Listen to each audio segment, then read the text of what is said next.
18-year-old sensation Alireza Firouzja recently broke 2800, and so I'm taking a look back at some of his best games of 2021 where he hasn't just been beating his opponents, he's been destroying them. And in this game, played against World Champion Magnus Carlsen no less, we see a great example of that. So Firouzja had the white pieces, Magnus had black. This was played in the Aimchess Rapid tournament, and we'll see what happened. So Firouzja kicks off with pawn to e4 here, and Magnus plays d5 in response. The Scandinavian, he does like to dabble with this. So Firouzja takes, the queen recaptures, we have knight c3, queen to a5, pawn to d4 now, knight to f6 from black. These are all fairly standard opening moves. Knight to f3. Now Magnus brings the bishop out to f5 here, getting it outside the pawn chain. And now we have knight to e5 from Alireza. Might look slightly strange here to move the knight twice in the opening and, neglect the development of, say, the bishop here. But Firouzja has a very aggressive idea in mind, which we'll see. So we have pawn to c6 now from Magnus, bishop to c4 from Firouzja, looking at this sensitive f7 point. Pawn to e6 now, closing that out. And here Firouzja unveils his aggressive idea. So pawn to g4, hitting that bishop. The bishop drops back to g6, and now h4 from Firouzja. Super aggressive, throwing these pawns down the board. Knight b to d7 from Magnus. So Firouzja first chops the knight here. The knight recaptures. Now he goes h5, and Magnus is forced to bring the bishop into this e4 square, and we note that the c3 knight is pinned, so that's why that can't immediately be taken. So the rook is attacked in the corner. Firouzja is now basically forced to castle to keep an advantage. The bishop drops into d5 now because it is genuinely attacked, and now Firouzja just chops that bishop off. It's too dangerous to live with there. Magnus recaptures, and Firouzja drops the bishop back into d3. So Magnus is claiming that these pawns could be weaknesses in the future. Firouzja's claiming he's got the two bishops and some space, and where's Magnus going to put his king? So now we have bishop to d6 from Magnus developing.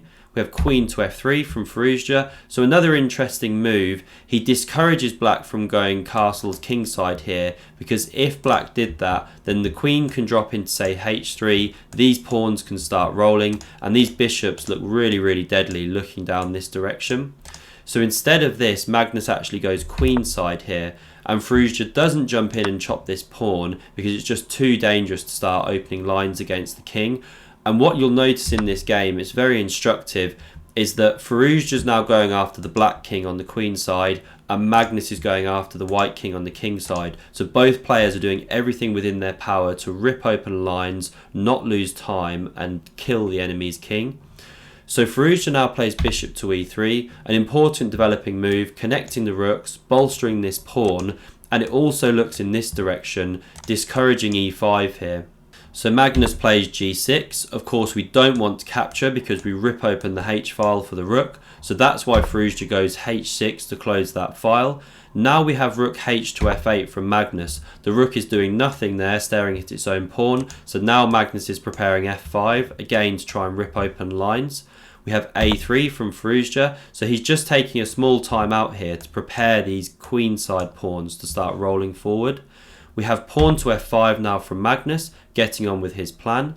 Pawn to c4 from Firouzja, getting on with his plan. And again, it's instructive what Magnus plays here. So you may be tempted to say push the pawn on, but this doesn't make sense because after b4, queen goes away, bishop drops back. All you've done is close the line for your rook here. And coming back to this position here, if instead black decides to take, well, after the queen recaptures, there's some real sensitive points here on e6. The queen is activated towards the king, so it's just not really the best way for black to play here, and Magnus recognised that. So in this position here, after Firouzja's pushed to c4, Magnus instead goes pawn to e5. As said before, just trying to rip open lines in the centre and on the king side. Firouzja now has a really nice response. He plays pawn to b4, the queen drops back, and now he goes pawn to c5. And although he's closing these lines for the moment against the black king, he's recognising that he can soon rip them open with a pawn break to c6. The bishop now drops back to e7. We have bishop into b5 now. We note that if the bishop stays on d3, then black can always push this pawn, forking these pieces. and we don't want to take here because we just activate the black knight, and this is awful.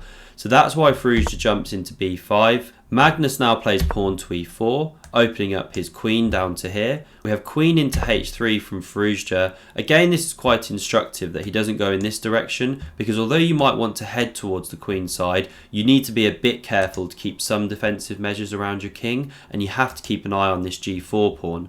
Magnus now pushes on with f4, and this is looking really scary for white, but Firouzja's seen quite deep here. So after he drops the bishop back to d2, he recognises that actually this attack isn't crashing through just yet. Magnus doesn't quite have enough pieces in the attack, and that's why Magnus now plays bishop to g5, just trying to arrange his troops into more of an attacking formation before he starts pushing all his pawns. And now pawn to c6 from Firouzja. He doesn't waste any time. He doesn't want to do this after the knight moves, or else black could close the position with b6. But black can't do that here, so the knight moves away. Now Firouzja takes with check, queen recaptures, rook a to c1, coming to this deadly open file. So really instructive play from Firouzja.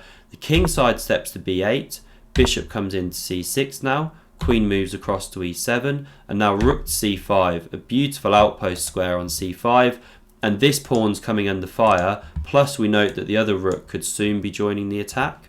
Now Magnus plays pawn to e3, and we're basically forced to take this because we can't let this start coming to e2. So Magnus recaptures, pawn recaptures, bishop into e1, and again a nice manoeuvre. This bishop's now coming to g3 potentially, where it will do more than it would be doing sat on c3 looking at its own pawns. From here it's staring down at the black king. We have knight to e4 now from Magnus, queen to h2 check. The king side steps to c8, and now I'd encourage you to pause the video and have a think about how you might play in this position, because Firouzja comes up with an absolute corker of a move here to finish the game. So we have bishop to d7 check, and after the king recaptures, rook to c7 check, attacking the black queen. Magnus now actually goes terribly wrong and plays king to e6, allowing queen to e5, checkmate. Beautiful triangulation here. The queen's cutting down here and the rooks are cutting across these files like this. Just coming back here, Magnus could have played the king into here, but after the queen drops, then white is winning anyway. So an absolute beautiful and instructive crush from Firouzja. If you've enjoyed this video, then do hit the subscribe button here, and if you want to see more Firouzja videos, then click here. Thanks very much for watching, and see you soon.